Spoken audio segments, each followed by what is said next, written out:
Ucapan bapaknya. Sesampai di rumah, Jara segera melepas helm yang dikenalkannya. Dengan melempar sepatunya begitu saja, Jara dengan tidak sabar menghampiri kamar bapaknya. Ia melihat bapaknya masih duduk di ranjang dengan wajah pucatnya. "Pak, bapak tidak apa-apa kan?" tanyanya setelah duduk di samping bapaknya. Ia memegangi tangan bapaknya semenjak bapaknya sakit. Jara kerap menghabiskan waktunya di kamar Pak Warsi. Sebenarnya Jara adalah anak yang manja, tapi ia juga tidak suka dikekang. Karena itulah ia kadang membangkang untuk protes. "Memang kamu mau buat bapak mati dulu agar kamu mau berubah?" ucap Pak Warsi membuat Jara menatap kembali bapaknya. "Bapak ini ngomong apa sih, Pak? Jara nggak kayak gitu. Jara pengen bapak baik-baik aja." Jara menciumi telapak dan punggung tangan bapaknya. Rasanya begitu sakit saat bapaknya bicara seperti itu. Hampir setiap hari bapaknya mengatakan itu. "Maafkan Jara, Pak, tapi jangan ngomong kayak gitu lagi. Bapak nggak tahu akan sampai kapan umur Bapak, Jah. Bapak pasti masih akan hidup sampai anak cucu Jara.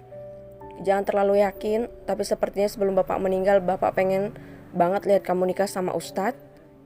"Maksud Bapak? Bapak jangan ngomong sembarangan dong, Pak." "Ya, Bapak keadaannya kayak gini.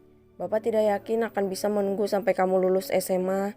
Bapak pengen banget kamu dapat suami kayak Ustadz Jaki, ganteng, pintar, sopan sama orang tua, dan yang paling penting dia ngerti agama. Kalau kamu dapat suami kayak Ustadz Jaki, Bapak rela kamu nikah sekarang, gak usah nunggu lulus SMA. Pak, umur Bapak masih akan panjang. Siapa yang akan tahu soal umur, Zahra? Bapak sudah sakit begini, Bapak tidak tahu sampai kapan bisa jagain kamu. Kalau kamu nikah, Bapak bisa lega karena ada yang mengambil tanggung jawab Bapak untuk menjaga kamu." "Bapak ini ngomong apa sih? Jangan buat Jara takut, Pak."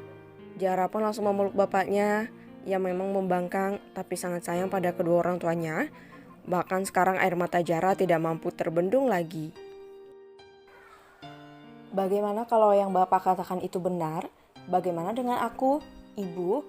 Ternyata percakapan Jara dan Pak Warsi didengar oleh istri dan anak laki-lakinya. Jara melepaskan pelukannya pada Pak Warsi. Ia juga mengusap air matanya. "Ya udah, Bapak istirahat dulu ya. Jara mau ganti baju." Jara berdiri dan hendak meninggalkan bapaknya membuat dua orang yang ada di depan pintu segera pergi. Wajah Pak Warsi benar-benar tidak pernah menunjukkan ciri-ciri akan segera sehat. Semakin hari tubuhnya semakin kurus dengan wajah pucat. Jara sudah duduk di dalam kamarnya. Ia menatap layang ke arah jendela yang terbuka. Pikirannya tengah dipenuhi dengan ucapan bapaknya. Bohong jika dia tidak memikirkannya sama sekali.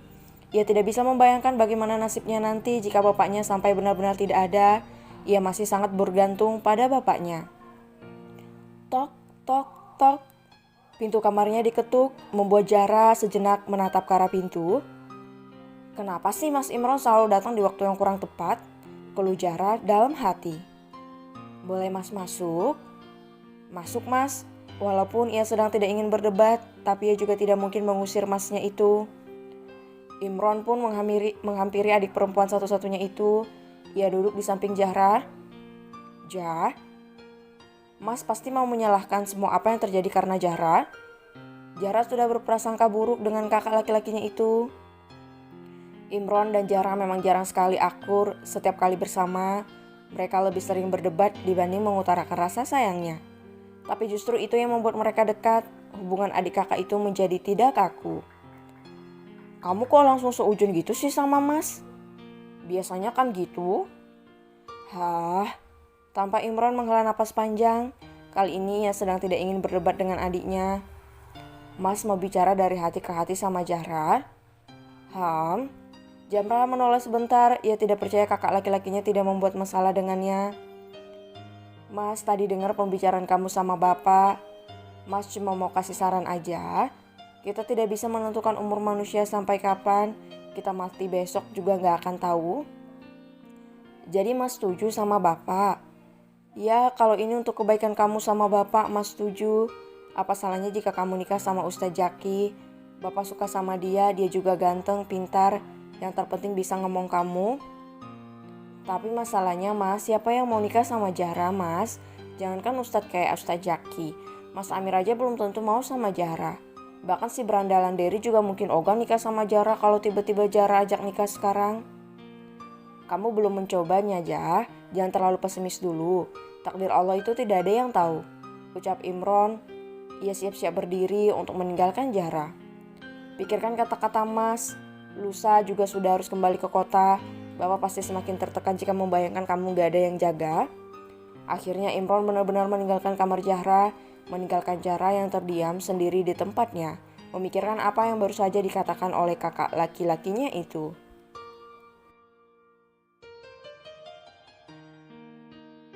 Kedatangan Kiai Irsyad. Ustadz Jaki tengah bersantai di tempat singgahnya sambil mengerjakan sesuatu di laptopnya. Tampak laptop itu sudah menyala semenjak ba'da zuhur tadi. Sesekali Ustadz Jaki membetulkan letak kacamatanya yang sedikit menceng. Ini hari Sabtu, jika seperti ini kegiatan Ustadz Jaki sedikit longgar. Amir terlihat tengah sibuk dengan tanamannya. Bentar lagi panen nih sawinya, ucap Amir yang tampak memilah ulat yang mungkin bersembunyi di balik daun sami yang tampak hijau menghiasi halaman tempat singgah. Alhamdulillah bentar lagi makan mie sawi dong, ucap Ustadz Jaki menanggapi ucapan Amir sambil tersenyum bercanda. Masa cuma mau dibuat mie sih Ustadz? Ya kan sawinya cocoknya dimasak sama mie ditambah telur ceplok, cabenya yang banyak.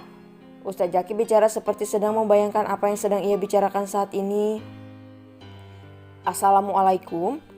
Hingga salam seorang membuat kedua orang dengan kegiatan yang berbeda itu serempak menjawab salam. Waalaikumsalam. Tampak seorang pria berkoko putih lengkap dengan sarung dan peci yang ia kenakan. Siapapun tahu siapa pria itu. Amir langsung membersihkan tangannya saat tahu siapa yang datang, begitu juga dengan Ustadz Jaki. Ia dengan cepat menutup laptopnya dan berdiri menyambut tamunya. Kiai Irsyad, ucap Ustadz Jaki. Ia merasa tidak sedang ada janji ketemu dengan seseorang. Tapi Kiai Irsyad yang tiba-tiba datang tentu membuat Ustadz Jaki bertanya-tanya. Ustadz Jaki berjalan cepat ke depan pintu. Tumben Kiai kesini? Tanya Amir juga.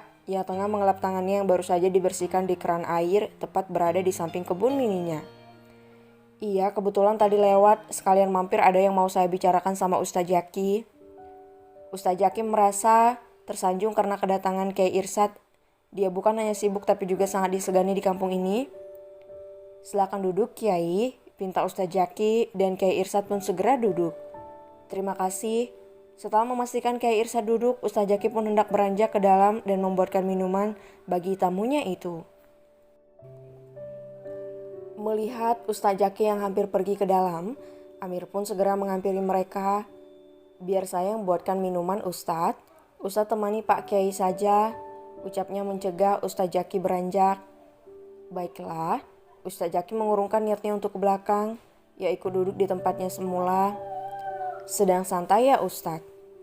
Alhamdulillah iya Pak Kiai, kebetulan hari ini tidak ada jadwal apapun. Kebetulan sekali berarti kedatangan saya tidak mengganggu kan? Sama sekali tidak Pak Kiai, jangan sungkan. Kalau boleh tahu ada apa Pak Kiai? Sepertinya begitu penting hingga Pak Kiai harus repot-repot ke sini. Tidak apa-apa, tadi hanya kebetulan lewat saja. Syukurlah, saya kira ada hal yang sangat penting. Sebenarnya ada sih yang ingin saya bicarakan. Semoga ini tidak menjadi pikiran Pak Ustadz. Semoga tidak Pak Kiai. Ada hal berat apa hingga Pak Kiai ingin membicarakan dengan saya ini? Tidak berat sebenarnya, ini masalah Fatimah. Ada apa Pak Kiai dengan Dek Fatimah? Apa Dek Fatimah dalam masalah? Kalau saya bisa bantu, saya pasti akan membantu. Sebenarnya lebih tepatnya saya dan istri saya yang bermasalah, bukan Fatimah ya.